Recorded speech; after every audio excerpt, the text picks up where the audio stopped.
അസ്സലാമു വറഹ്മത്തുള്ളാഹി വബറകാതുഹു. ജസാക്കുമുല്ലാഹ് ഉസ്താദ്. വളരെ സന്തോഷകരമാണ് ഉസ്താദ്. ഇന്നലെ ഏതായാലും ദർസ് ഉണ്ടായിട്ടില്ല. ഉസ്താദെ, ഇവിടെ ഗൾഫിലെ മിക്ക സ്ഥലത്തും വലിയ മെഹ്റാബാണ്, 3 മുഴത്തിനേക്കാളൊക്കെ നീളം കൂടിയത്. അതിനെ മറയായിട്ട് ഇവർ പരിഗണിക്കുന്നത് ഒന്നിരിക്കലോ ഒരു ഇറയാൽ മുസാഹ് വെക്കുന്ന ഇതോ, അല്ലെങ്കിൽ മൈക്രോഫോണിന്റെ മൈക്കോ, അല്ലെങ്കിൽ ക്ലീനക്സ് പോലത്തതോ, അല്ലെങ്കിൽ ഇവിടെ ഉണ്ടാക്കിയൊരു പ്രത്യേകിച്ച് ഒരു മുഴം ഉയരമുള്ള ഒരു പടികയോ ഉണ്ടാവും. നമ്മുടെ ഇതിൽ നിബന്ധന നേരത്തെ പറഞ്ഞതെല്ലാം ഉണ്ടാവണല്ലോ, ഒന്നില്ലെങ്കിലേ മറ്റൊന്ന് പറ്റുള്ളൂ എന്നല്ല പറഞ്ഞത്. തൂണ് അതില്ലെങ്കിൽ ഇങ്ങനെ പറഞ്ഞല്ലോ. അപ്പൊ ഇങ്ങനെ ആവുമ്പോൾ ഞാൻ ഇവരുടെ അടുത്ത് പറഞ്ഞു, നിങ്ങളൊന്ന് അല്പം മെഹ്റാബിൽ കയറി നിൽക്കാതെ അല്പം മെഹ്റാബിന്റെ ആ ഭാഗത്ത് ഉള്ളിൽ കയറാതെ എന്റെ സൈഡിൽ നിൽക്കിന്ന് പറഞ്ഞു. അപ്പൊ അവർ പറഞ്ഞ മറുപടി സെന്റർ ആയിരിക്കണം എന്ന്. ഇമാമ് നിൽക്കുന്നത് നന്നായിട്ട് സെന്റർ ആയിരിക്കണം എന്നാണ് അതിനവർ പറഞ്ഞ മറുപടി. സെന്റർ എന്ന് പറഞ്ഞാൽ ഒരു ഇങ്ങനെ മുറിച്ചിട്ട് 100 മീറ്റർ വീതിയുള്ളതൊരു 50 മീറ്റർ ആകണം എന്നൊരു നിബന്ധനയുണ്ടോ? അല്ല, ഇവിടെ നാം റംലി ഇമാമിന്റെ അഭിപ്രായം സ്വീകരിച്ചുകൊണ്ട് ചെയ്യണോ വേണ്ടത്? കാരണം ഇമാമിനും മറയില്ലെങ്കിൽ മഅ്മൂമിനും മറയില്ലാതായി വരുമല്ലോ. അത് കറാഹത്തായി ബാധിക്കുമോ എന്നതാണ്. നിർത്തുന്നു. അസ്സലാമു അലൈക്കും. വലൈക്കും സലാം. നല്ലൊരു പ്രയാസമുള്ള വിഷയം തന്നെയാണത്. അതുകൊണ്ടാണ് അവിടെ ആ ഇബ്നുൽ മുഖ്രിന്റെ കൗലെടുത്ത് അമൽ ചെയ്താൽ മതി എന്ന് പറഞ്ഞാൽ ഈ 4 മറ ഉണ്ടാവണം എന്നേ ഉള്ളൂ, തെർത്തീബ് മുഅ്തമദല്ല എന്ന കൗല് എടുത്താലേ നടക്കൂ. അല്ലാതെ ഇരുന്നാൽ അവര് പറഞ്ഞത് വളരെ പ്രധാനപ്പെട്ടതാണ്. ഇമാമു മധ്യത്തിലാവണം എന്ന് പറഞ്ഞത് ജമാഅത്ത് സംബന്ധമായ പ്രധാനപ്പെട്ട ഒരു കാര്യമാണ്. അഞ്ഞ് പറയും അത് ഇവിടെ എന്തേ പറയാന്ന് ചോദിച്ചാൽ പറയേണ്ട സ്ഥലം ജമാഅത്തിന്റെ ബാബായതുകൊണ്ട് ഇമാമു വസത്തിലാകുക എന്ന് പറയുന്നത് ഒരു പ്രധാനപ്പെട്ട സുന്നത്താണ്. മറിച്ച് വരുമ്പോ ജമാഅത്തിന്റെ കൂലി നഷ്ടപ്പെടാൻ ഇടവരും. അത് ജമാഅത്തിന്റെ ബാബിൽ പറയും. അത് അപ്പൊ അവരെ പറഞ്ഞത് ശരിയാണ്. മധ്യത്തിലാവണം എന്ന് പറഞ്ഞത് ജമാഅത്തിന്റെ സുന്നത്തുകളിൽ പ്രധാനപ്പെട്ട ഒരു സുന്നത്താണ്. അപ്പൊ പിന്നെ നടുവിൽ മധ്യത്തിൽ തന്നെ ഇമാമ് നിൽക്കുക. അതോടുകൂടി ഈ പറഞ്ഞേക്ക് താൽക്കാലികമായ മറകൾ എന്തെങ്കിലും വെച്ചാൽ മതിയാകും. ഈ 4 ഏതെങ്കിലും ഒന്നുണ്ടായാൽ മതി, തെർത്തീബ് നിർബന്ധമില്ല എന്ന ഇബ്നുൽ മുഖ്രി തങ്ങൾ പറഞ്ഞ ആ കൗല് എടുത്ത് അമൽ ചെയ്യുക. അതല്ല മുഅ്തമദ് എന്ന് ഇബ്നു ഹജർ ഹൈതമി തങ്ങൾ പറഞ്ഞിട്ടുണ്ടെങ്കിൽ പോലും ഇങ്ങനത്തെ പ്രയാസങ്ങളൊക്കെ വരുമ്പോൾ എടുക്കാൻ വേണ്ടിയിട്ടാണല്ലോ ഇമാമിങ്ങൾ അങ്ങനെ കൗല് പറഞ്ഞു വെച്ചത്. അപ്പൊ അവിടെ മഹാനായ ഇബ്നുൽ മുഖ്രി തങ്ങളുടെ കൗല് അനുസരിച്ച് അമൽ ചെയ്യുക. അപ്പൊ മുന്നിൽ എന്തെങ്കിലും ഒരു മറ ഇപ്പൊ പറഞ്ഞേക്ക് ഒരു തൽക്കാലം ഇമാമിക്കാൻ വേണ്ടിയിട്ട് ചെറിയ ഒരു മിറാബ് പോലത്തെ ഒരു സാധനം മരം കൊണ്ടോ മറ്റോ ഒക്കെ ഉണ്ടാക്കിയിട്ട് ഒരു മുഴത്തിലുള്ള അങ്ങനത്തെ വെക്കുക. അതല്ലെങ്കിൽ മൈക്കിന്റെ സ്റ്റാൻഡോ പോലത്തത് വെച്ചാൽ മതി. ഈ പറയുന്ന 4 ഏതെങ്കിലും ഒരു മറ മതി എന്ന കൗലെടുക്കലാണ് നല്ലത്. ഓക്കെ. അസ്സലാമു അലൈക്കും വറഹ്മത്തുള്ളാഹി വബറകാതുഹു.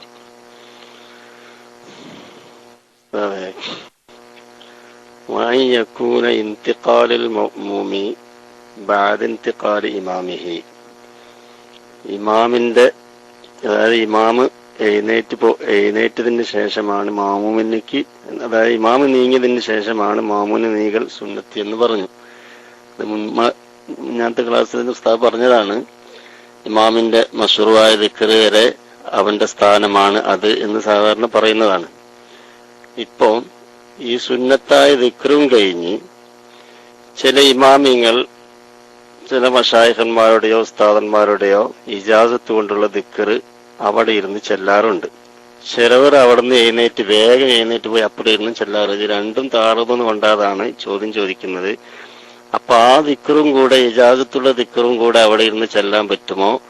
അല്ല ഇമാമിങ്ങളുടെ സുന്നത്ത് കളയാതിരിക്കാൻ വേണ്ടി ഇമാമ് വേഗം എഴുന്നേറ്റ് പോകണം എന്നാണ് ചോദ്യം. Mic release. അസ്സലാമു അലൈക്കും. ഇമാമ് മാറിയിരുന്നാൽ തന്നെ കറാത്ത് നഷ്ടപ്പെടും, ഒഴിവായി കിട്ടും. ഇമാം എഴുന്നേറ്റ് പോയിക്കൊള്ളുന്നില്ല. ഇമാമ് മാറിയിരുന്നാൽ തന്നെ, അല്പം ഒന്ന് മാറിയിരുന്നാൽ തന്നെ മഅ്മൂമിങ്ങൾക്ക് പോകാം. അല്ലാതെ ആ സ്ഥലത്ത് തന്നെ എങ്ങനെ ഇരിക്കുന്നത് അധികം നീട്ടാതിരിക്കൽ ഇമാമിനും സുന്നത്താണ്.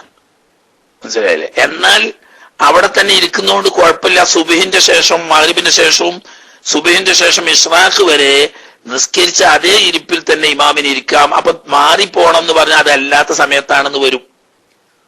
അപ്പൊ അങ്ങനെയുള്ള ഒഴുകുന്നോർത്ത് മൗമൂമിന് എന്ത് പോകാം? എഴുന്നേറ്റ് പോകാൻ കറാത്ത് വരൂല. മൗമൂമിന് ഉസ്ർ ഇല്ലെങ്കിൽ ഇമാം എഴുന്നേൽക്കുന്നത് വരെ എഴുന്നേൽക്കാതിരിക്കലാണ് സുന്നത്ത്. ഇമാം എഴുന്നേൽക്കുന്നതിന് മുമ്പ് എഴുന്നേറ്റ് പോകൽ കറാത്താണെന്ന് പറഞ്ഞ ഉസ്ർ ഇല്ലാത്തോടത്താണ്. പറഞ്ഞേക്ക് ഇമാം ദീർഘമായ സമയം അയാളെന്തോ ഇജാസത്തോ മറ്റോ ഉള്ളതിന്റെ പേരിൽ നീട്ടുന്ന സമയം അവിടെ ഇരുന്ന് ദിക്ർ ചെല്ലുകയാണെങ്കിൽ അത് മൗമൂമിനെ സംബന്ധിച്ച് ഉസ്റാണ്. അങ്ങനത്തെ സാഹചര്യത്തിൽ മൗമൂമിന് എഴുന്നേറ്റ് പോകാൻ മൗമൂമിന് കറാത്തില്ല.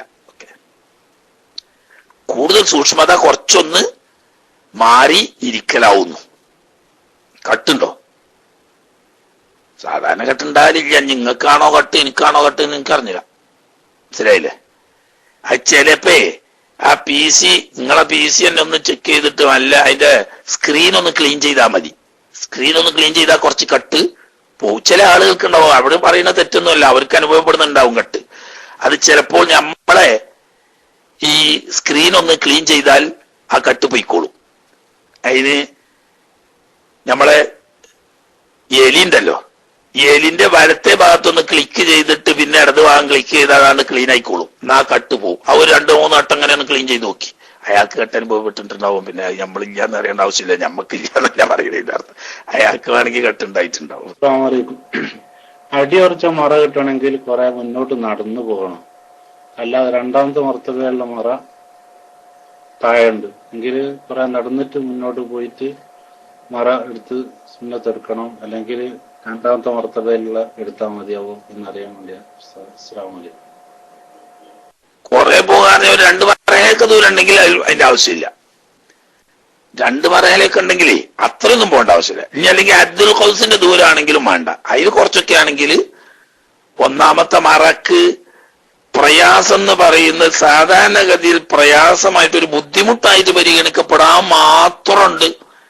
എന്നാ തിരക്കിടില്ല. അല്ലാത്തതൊന്നും ഇപ്പൊ അതൊരു എതിറായിട്ട് എണ്ണൂല. മനസ്സിലായില്ലേ?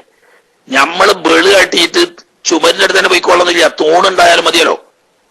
സ്ഥിരമായ മറ എന്നാ പറയുന്നതിന്റെ അർത്ഥം. ചുമര്, തൂണ്, മെമ്പറ് തുടങ്ങിയ സ്ഥിരമായ മറകളാണ് ഒന്നാം സ്ഥാനത്ത്. അത് കിട്ടാൻ പ്രയാസമാവുന്ന സാഹചര്യത്തിൽ മാത്രമേ താൽക്കാലിക മറയാവുന്ന സ്റ്റൂള്, കസാല തുടങ്ങിയ വസ്തുക്കൾ പരിഗണിക്കപ്പെടുള്ളൂ. അത് മുന്നോട്ട് പോകാന്ന് പറഞ്ഞാൽ എത്ര മുന്നോട്ട് പോകണം? ഒരു 1.5 കിലോമീറ്റർ ഒക്കെ ദൂരം നടന്നാലേ സ്ഥിരമായത് കിട്ടുള്ളെങ്കിൽ പോകേണ്ട ആവശ്യമില്ല. അസ്സലാമു അലൈക്കും വറഹ്മത്തുള്ളാഹി വബറകാതുഹു. കേൾക്കുന്നുണ്ടോ? നാട്ടിൽ നിന്നാണ്, ക്ലിയർ ഉണ്ടാവും വിചാരിക്കുന്നു. പിന്നെ ഉസ്താദ് ഇവിടെ ഇപ്പോ ഈ മറന്റെ കാര്യം പറഞ്ഞപ്പോ എനിക്ക് ഉണ്ടായ സംശയം കേട്ടോ.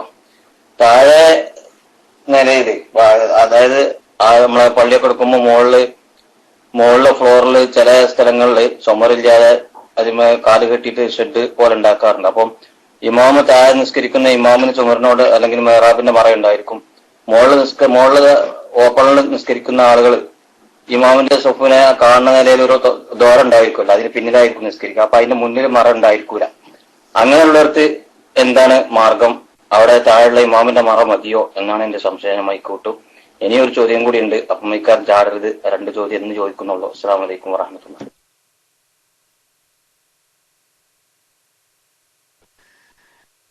അങ്ങനെ അതിന്റെ മുന്നിൽ കയറിക്കുക.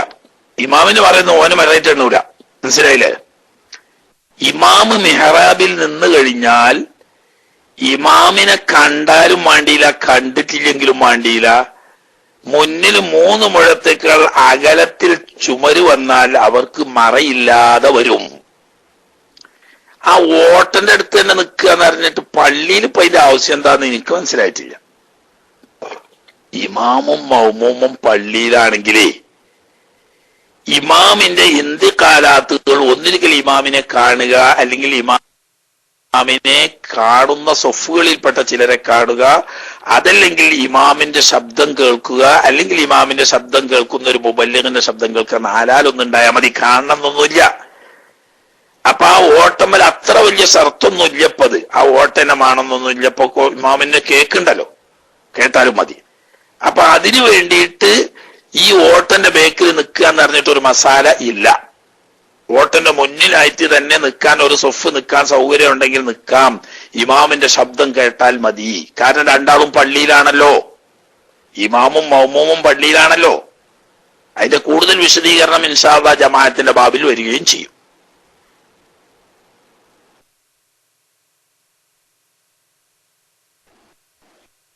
പിന്നെ അടുത്ത ചോദ്യം ഒരു വിഷയവുമായി ബന്ധപ്പെടാത്തൊരു ചോദ്യമാണ്. ദർസിൽ പഠിക്കുന്ന കുട്ടിക്ക് ഒരു ഫോം കൊടുത്തിരിക്കുന്നു. ദർസ് പൂർത്തിയാവുന്നതിന് മുമ്പ് അവിടുന്ന് പോയാൽ അല്പം പി എം ചെയ്യല്ലേ, പോയാൽ മാസം 2000 സൗഹൃദമൊക്കെ നമുക്കിത് കഴിഞ്ഞിട്ട് പുതുക്കാം. ഇപ്പൊ നിങ്ങൾ പി എം ചെയ്താൽ എനിക്ക് ഈ മറ്റേ പി എം വായിക്കാൻ കഴിയില്ല, അതുകൊണ്ടാണ് അതിന് സമയം നഷ്ടപ്പെടുന്നു. അപ്പോ ചോദ്യം പോയല്ലോ. ദർസിൽ പഠിക്കുന്ന കുട്ടിക്ക് ഒരു ഫോറം കൊടുത്തിരിക്കുന്നു. ദർസ് പൂർത്തിയാവുന്നതിന് മുമ്പ് അവിടുന്ന് പോയാൽ മാസം 2000 വെച്ച് കൊടുക്കണം എന്ന് എഴുതി കൊടുക്കാൻ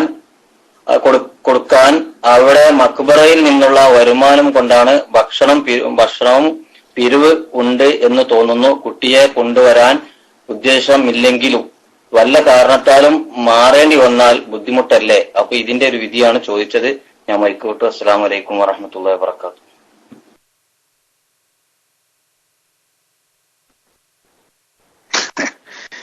വലൈക്കും അസ്സലാം വറഹ്മത്തുള്ളാഹി. കീച്ചിരി അതിന്റെ വിധി ഞാൻ പറഞ്ഞിട്ട് കാര്യമുണ്ടോ? ആ കമ്മിറ്റിക്കാർ പറയണ്ടേ? അതെ, ചില ദഅവാ കോളേജുകള് അതുപോലെ തന്നെ ചില ദഅവാ ദർസുകളൊക്കെ ഡിമാൻഡ് വെക്കുന്നുണ്ട്.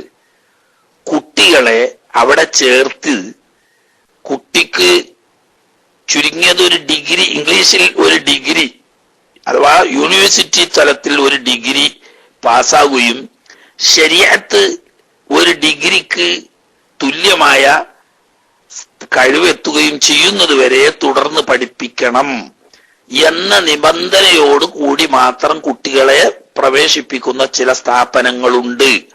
ആ സ്ഥാപനത്തിൽ ചേരുമ്പോൾ നമ്മൾ അത് എഴുതി ഒപ്പിട്ട് കൊടുക്കുകയും വേണം.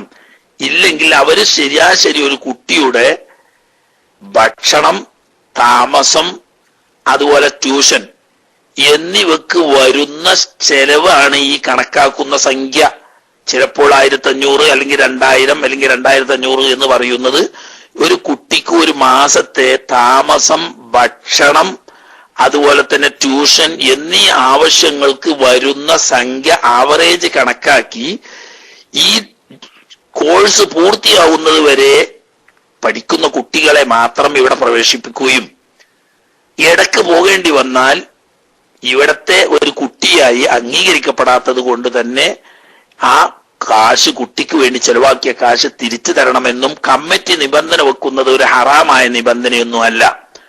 അങ്ങനെ അവർ നിബന്ധന വെച്ചാൽ ആ നിബന്ധന പാലിക്കുന്നവർക്ക് മാത്രമേ അവിടെ കുട്ടികളെ പഠിപ്പിക്കാൻ പറ്റൂ എന്ന് മാത്രം. അത് തെറ്റാണെന്ന് പറയാൻ കഴിയില്ല. അതിന്റെ വ്യവസ്ഥ ആ കമ്മിറ്റിയുമായി ചർച്ച ചെയ്ത് തീരുമാനിക്കേണ്ടതാണ്. ഷറയിൽ അങ്ങനെ ഒരു സ്ഥാപനം ഇസ്ലാം ശരീഅത്തിന് എതിരില്ലാത്ത ഒരു വ്യവസ്ഥ വെക്കുന്നുണ്ടെങ്കിൽ ആ വ്യവസ്ഥ തെറ്റാണെന്ന് പറയാൻ നമുക്ക് എന്താ ഒപ്പ്? അപ്പൊ നമുക്ക് അതിന് താല്പര്യമെങ്കിൽ അവിടെ പഠിപ്പിച്ചാൽ മതി, ഇല്ലെങ്കിൽ വേറെ സ്ഥലത്ത് കൊണ്ടുപോയി പഠിപ്പിക്കണം.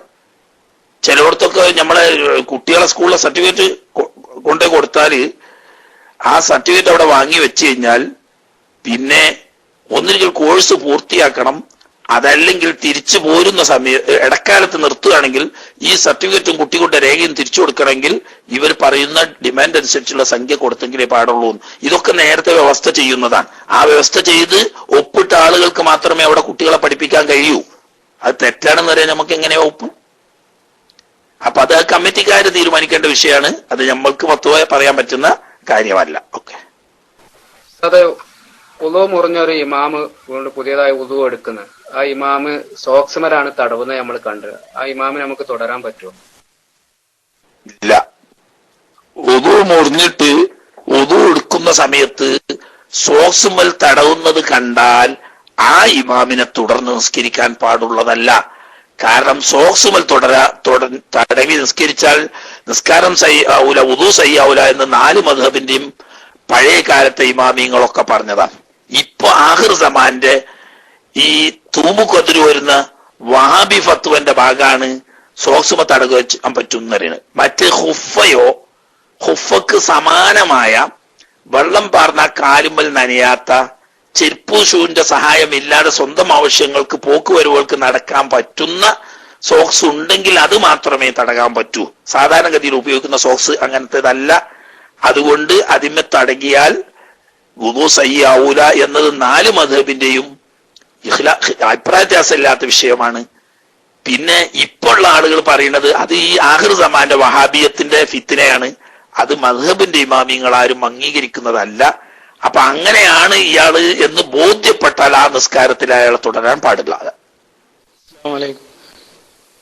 അതെ, ഇമാമ് തിരിഞ്ഞിരിക്കണം എന്ന് പറഞ്ഞിടത്താണ് എന്റെ ചോദ്യം. അതായത് മദീനയില് പഴയ മെഹ്റാബ് ഉള്ള സമയത്ത് അവര് ഈ സഹാബത്തും താബികളൊക്കെ വലഭാഗം മൗമൂമിങ്ങളിലേക്ക് ആക്കി ഇരിക്കുകയാണെങ്കിൽ ഈ പിൻഭാഗം റൗളയിലേക്കാവില്ലേ? അതാ റസൂലുള്ളാഹിക്ക് പിന്തിരിയലാവില്ലേ? അങ്ങനെ അപ്പൊ സഹാബത്തും താബീങ്ങളും അല്ലെങ്കിൽ അറമേനി ഇമാമു പോലത്തെ ഇമാമികളും അവിടെ എങ്ങനെയാണ് ചെയ്തത് എന്ന് വിശദീകരിച്ചാൽ നന്നായിരുന്നു. മൈക്ക് വിട്ടു. അസ്സലാമു അലൈക്കും. സല്ലല്ലാഹു അലൈഹി വസല്ലം തങ്ങളുടെ മസ്ജിദുൻ നബവിയിൽ ഇമാമ് ഇരിക്കുകയാണെങ്കിൽ മറ്റു പള്ളികളിൽ ഇരിക്കുന്നതിന്റെ നേരെ വിപരീതമാണ് ഇരിക്കേണ്ടത് എന്നാണ് ഇമാം റംലി റഹ്മത്തുള്ളാഹി അലൈഹി തങ്ങൾ പറഞ്ഞത്.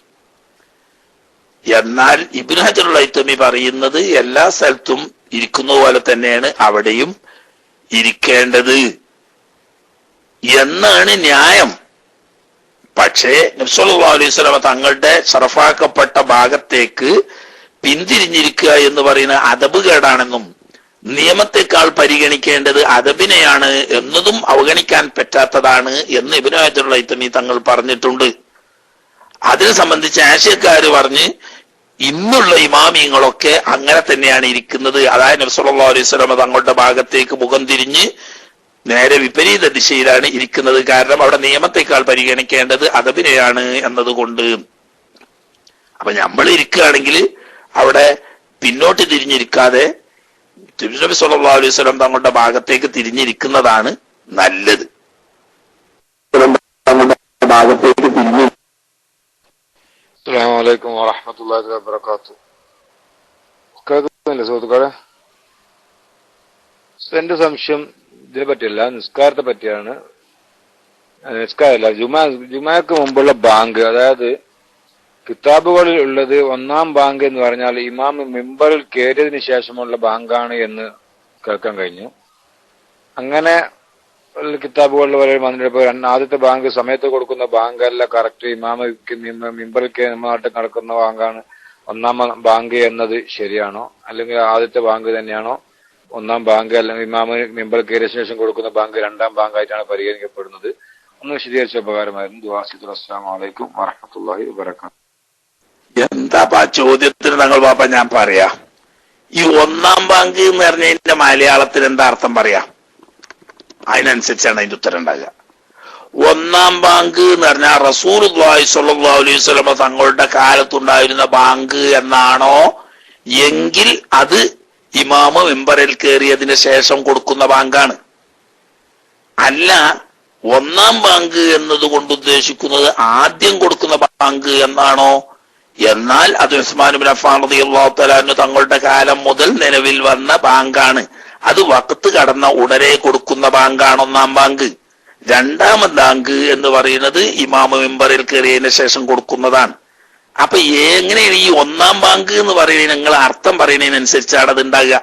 1-ാം ബാങ്ക് പറഞ്ഞാൽ 1-ാമത് നിലവിൽ വന്ന ബാങ്ക് റസൂലുള്ളാഹി സ്വല്ലല്ലാഹു അലൈഹി വസല്ലം തങ്ങളുടെ കാലത്ത് നിലവിലുള്ള ബാങ്ക്. ആ അർത്ഥാണോ? എങ്കിൽ അത് ഇമാമ മിമ്പറിൽ കയറിയതിന് ശേഷമുള്ളതാണ്.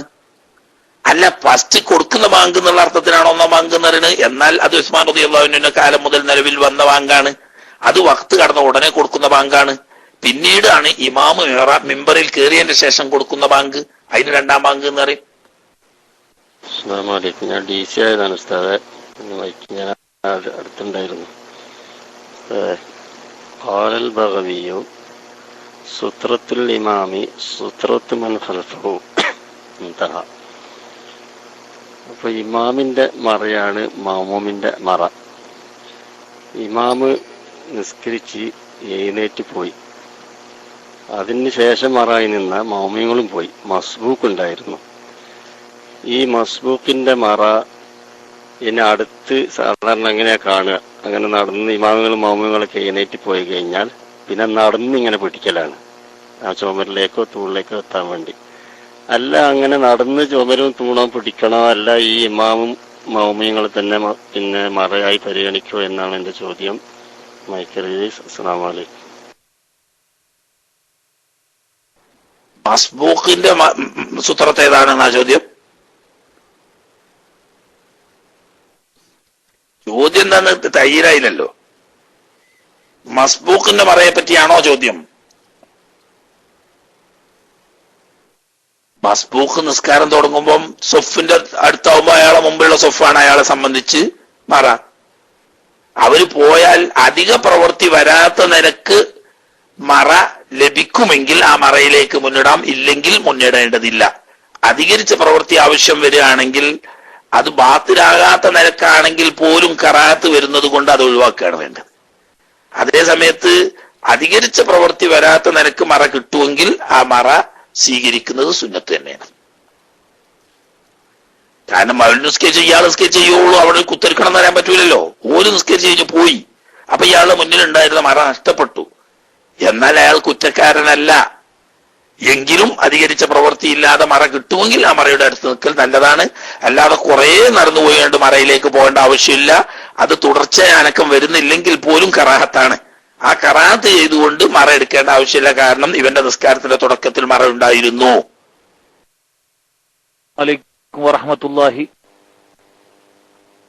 അസ്സലാമു അലൈക്കും വറഹ്മത്തുള്ളാഹി വബറകാതുഹു. ഉസ്താദ്, ഞാൻ നേരത്തെ ഉണ്ടായിരുന്നു. സുഹൈരി ഉസ്താദ് 2 പ്രാവശ്യം എന്റെ ശേഷം മൈക്ക് എടുത്ത്, ഒരു പ്രാവശ്യം എടുത്ത് അതിന് ശേഷം എടുത്ത്. അപ്പൊ എനിക്ക് കിട്ടിയിട്ടില്ല. അതുകൊണ്ടാണ് ഞാൻ മൈക്ക് ചാടിയത്. സുഹൃത്തുക്കൾ വിഷമിക്കരുത് ഇൻഷാ അല്ലാഹ്. എനിക്ക് ചോദിക്കാനുള്ളത്, ഇപ്പൊ നമ്മള് ചില പള്ളിയിൽ പോയി കഴിഞ്ഞാൽ സഫ് ഫുള്ളായിട്ടുണ്ടാവും. ഇപ്പൊ ചില സമയം മദീനയിൽ തന്നെ നമ്മൾ നിസ്കരിക്കാൻ വേണ്ടിക്ക് നിന്ന് കഴിഞ്ഞാൽ ബാക്കിൽ ഫുൾ സഫ് ഉണ്ടാവും. അപ്പൊ ചില സമയങ്ങളിൽ നമുക്ക് ഇതിനെ മറികടക്കേണ്ടി വരുമല്ലോ. ഇപ്പൊ അമീറന്മാർ എവിടെയെങ്കിലും പോയി അമീർമാർ പറയും നിങ്ങൾ പെട്ടെന്ന് വരണമെന്ന് പറഞ്ഞു കഴിഞ്ഞാൽ ഇത് മറികടന്ന് പോകേണ്ടി വരും. അതെന്താ ചെയ്യേണ്ടത് എന്ന് ഉസ്താദ് മറുപടി പറയൂ. എനിക്ക് മനസ്സിലായോ റോയ്സ് എന്താ ചോദ്യം? ചോദ്യത്തിന്റെ ഉദ്ദേശവും ചോദ്യത്തിന്റെ ആശയവും മനസ്സിലായിട്ടില്ല.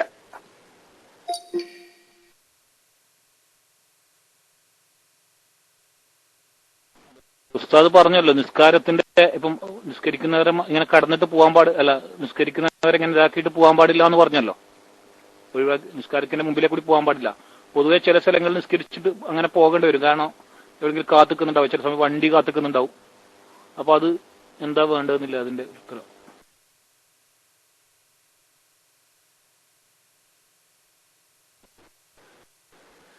നിശ്ചിത നിയമപ്രകാരം മറയോടടുത്ത് നിന്ന് നിസ്കരിക്കുന്ന ആള് മനഃപൂർവ്വം വഴിയിൽ നിന്നുകൊണ്ട് വീഴ്ച വരുത്താത്ത സാഹചര്യത്തിൽ അവരുടെ മുന്നിലൂടെ നടന്നു പോകൽ ഹറാമ് തന്നെയാണ്. ഒരു പക്ഷേ നിബന്ധനയൊത്ത മറയില്ല, അതല്ലെങ്കിൽ വഴിയിൽ നിന്നതാണ് എങ്കിൽ അതിന്റെ മുന്നിൽ കൂടെ നടന്നു പോകുന്നതിന് കുഴപ്പമില്ല. അങ്ങനെയൊന്നുമല്ല, വഴിയിൽ നിന്നതുമല്ല, നിബന്ധന അനുസരിച്ചുള്ള സൊഫിലാണ് നിന്നത്, മറ ഉണ്ട് താനും, എങ്കിൽ അതിന്റെ മുന്നിൽ കൂടെ നടന്നു പോകൽ ഹറാമാണ്. അസ്സലാമു അലൈക്കും. ഉസ്താദേ, ഈ സ്വലാത്ത് കിതാബില് യാസീൻ ഉണ്ട്, അത് ഉദുവില്ലാതെ തൊടാമോ എന്നുള്ളതാണ് ഉസ്താദ് ചോദ്യം. പിന്നൊരു വിഷയം, ഈ അല്ലാഹു തആല റിസ്ക് തരുന്നു, ആഫിയത്ത് തരുന്നു, രോഗം ശിഫയാക്കുന്ന അവനാണെന്ന് അതിന് ആയത്തുകളുണ്ട്. പക്ഷെ അതൊന്ന് ഓതിത്തന്നാൽ നല്ലതായിരുന്നു ഉസ്താദേ.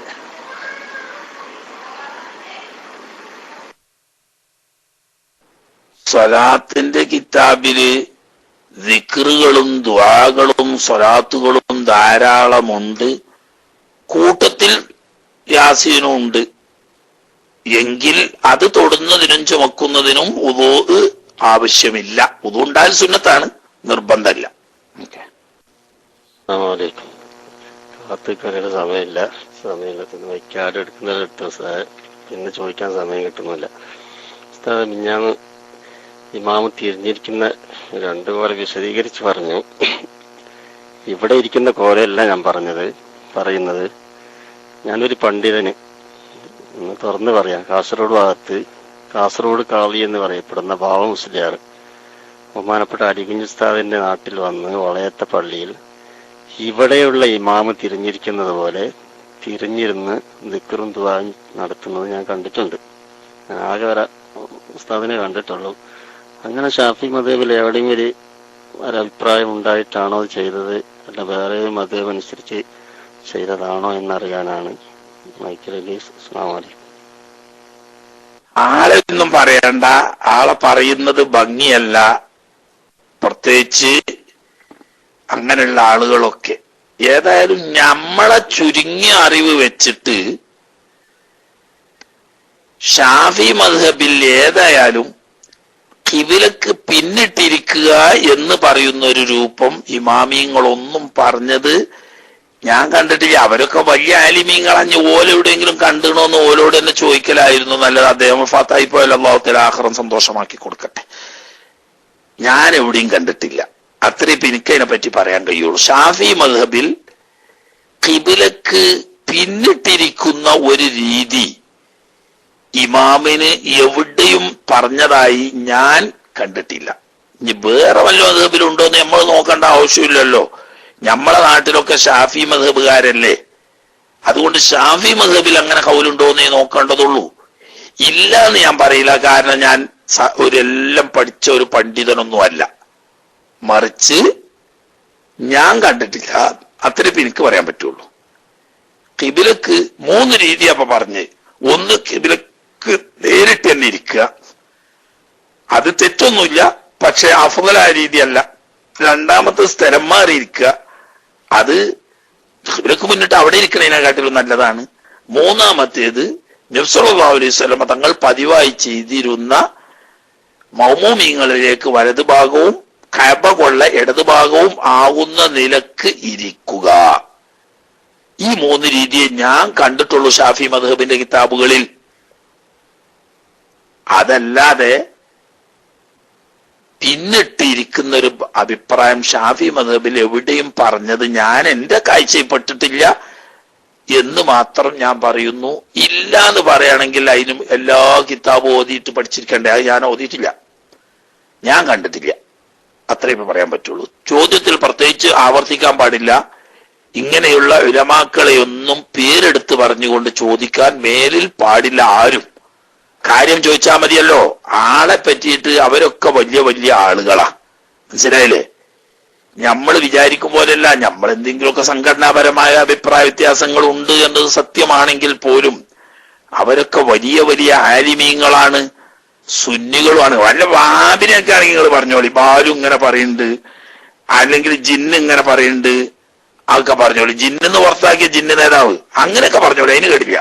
കാരണം ആദ്യം തന്നെ അതാണ് ജാതി. അതേ സമയത്ത് സുന്നികൾ തമ്മിൽ അങ്ങനത്തതൊന്നും ഇല്ല. സംഘടനാപരമായ ചില അഭിപ്രായ വ്യത്യാസങ്ങളുണ്ട്. പിന്നെ ഐറ്റങ്ങൾക്ക് കുറച്ചൊരു അസൂയ മൂത്ത കുറച്ചൊരു കൊണക്കേടുണ്ട് എന്നുള്ളൂ. അതൊക്കെ വ്യക്തിപരം. പണ്ട് കൂറ്റമ്പാര പറഞ്ഞേക്ക് ഞമ്മളൊക്കെ എ പി ഉസ്താദിന് വേണ്ടിയിട്ട് ദ്വാരക്കണയിലേറെ എ പി ഉസ്താദിന്റെ ആഫിയത്തിനും ദീർഘായുസിനും വേണ്ടിയിട്ട് ഐറ്റങ്ങളാ ദ്വാരക്കണത് സ്വകാര്യമായിട്ട്. കാരണം ഐറ്റങ്ങളുടെ ജീവിതം തന്നെ അതിന് വേണ്ടിയിട്ടാ. എ പി ഉസ്താദിനെ എതിർക്കാൻ ഒരു ഹദഫ് വേണമല്ലോ. അപ്പൊ അവരെ ഏക ഹദഫ് എ പി ഉസ്താദിനെ എതിർക്കുക എന്നാ. ആ മനുഷ്യനെ ഇല്ലെങ്കിൽ പിന്നെ ആരെ പോലെ എതിർക്കുക? അപ്പൊ അതുണ്ട് എന്നുള്ളത് ഒഴിച്ചാൽ ബാക്കിയൊക്കെ നമ്മൾ ആശയപരമായും ആദർശപരമായും ഒക്കെ സുന്നികൾ തന്നെ പോലും, മനസ്സിലായില്ലേ? അപ്പൊ അവരെ സംബന്ധിച്ചൊന്നും നമ്മൾ അങ്ങനെ വല്ല സംശയങ്ങളോ അല്ലെങ്കിൽ നമ്മൾക്ക് ഉൾക്കൊള്ളാൻ പറ്റാത്ത കാര്യങ്ങളോ ഉണ്ടെങ്കിൽ ആ കാര്യം മാത്രമേ പറയാവൂ. വ്യക്തികളെ എടുത്ത് പറയുന്നത് നമ്മെ സംബന്ധിച്ച് നല്ലതല്ല, അത് ഒഴിവാക്കേണ്ടതാവുന്നു. ഓക്കെ,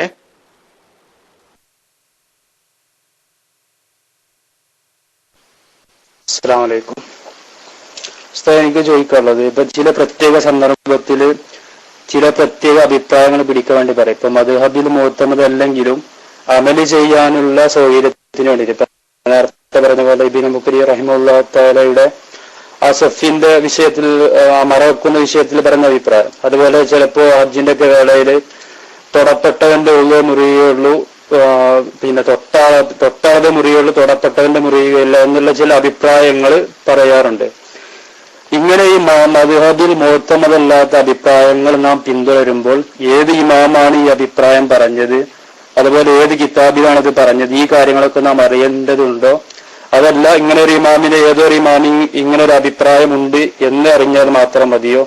അതുപോലെ തന്നെ ചിലപ്പോൾ ചില മദ്ഹബുകളിൽ, ഏത് മദ്ഹബാന്ന് നമുക്കറിയില്ല, പക്ഷെ ഏതോ ഒരു മദ്ഹബിൽ അങ്ങനെ ഒരു അഭിപ്രായമുണ്ട് എന്ന് നമുക്കറിയാം. അപ്പൊ എങ്ങനെ ഏത് മദ്ഹബിലാണെന്ന് അറിയില്ല, ഏതോ ഒരു മദ്ഹബിൽ ഉണ്ട് എന്നറിയാം. ഇങ്ങനെ മാത്രം മതി, അതല്ല മദ്ഹബിന്റെ പേരറിയണോ, അതുപോലെ തന്നെ ഇമാമിന്റെ പേരറിയണോ എന്നാണ് എനിക്കറിയേണ്ടത്. Mic release.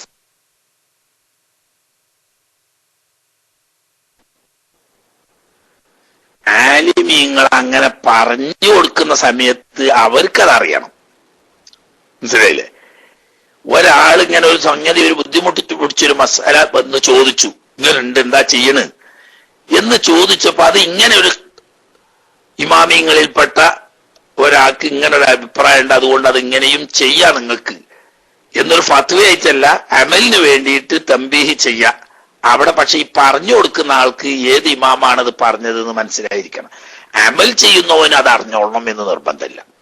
അങ്ങനെ മഹാന്മാരായ മുൻഗാമികളിൽപ്പെട്ട ഏതോ ഒരു ഇമാമ് പറഞ്ഞിട്ടുണ്ട് എന്ന് ഇന്ന ഉസ്താദ് പറഞ്ഞല്ലോ, ആ അടിസ്ഥാനത്തിൽ ആ ഇമാമ് പറഞ്ഞതനുസരിച്ചാണ് ചെയ്യുന്നത് എന്ന നിലക്ക് ചെയ്താൽ മതി. ആളെ പേര് അദ്ദേഹത്തിന് ഈ വ്യക്തികളെ സംബന്ധിച്ച് അറിഞ്ഞോളണം എന്നില്ല.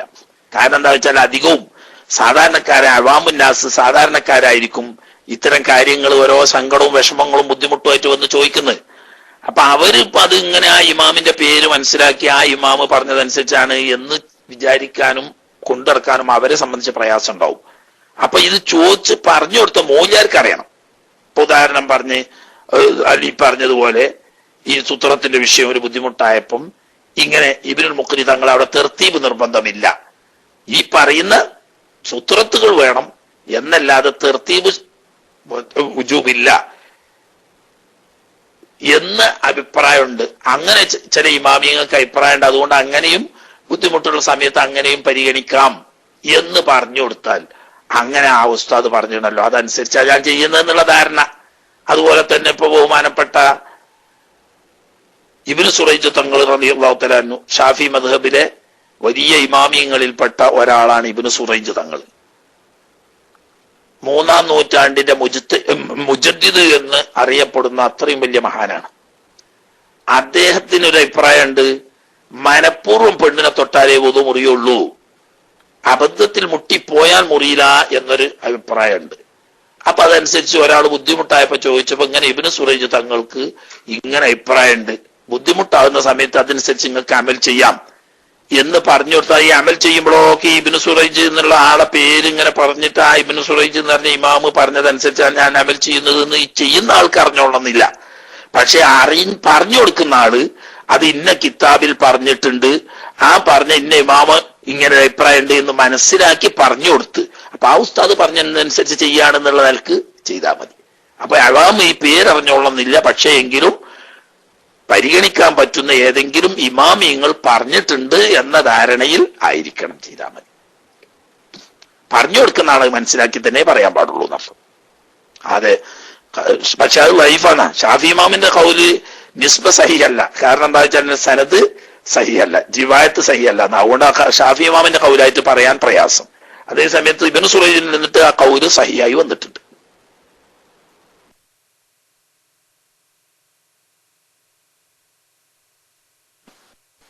അസ്സലാമു അലൈക്കും വറഹ്മത്തുള്ളാഹി വബറകാതുഹു.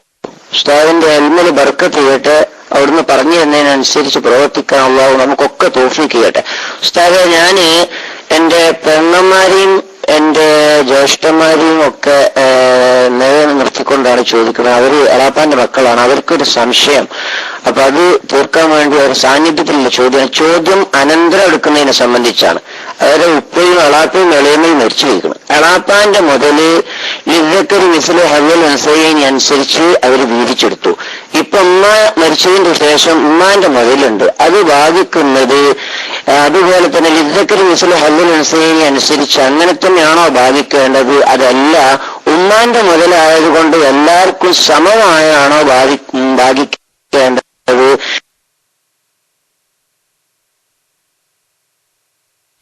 എന്നാണ് അവർക്ക് അറിയേണ്ടത്.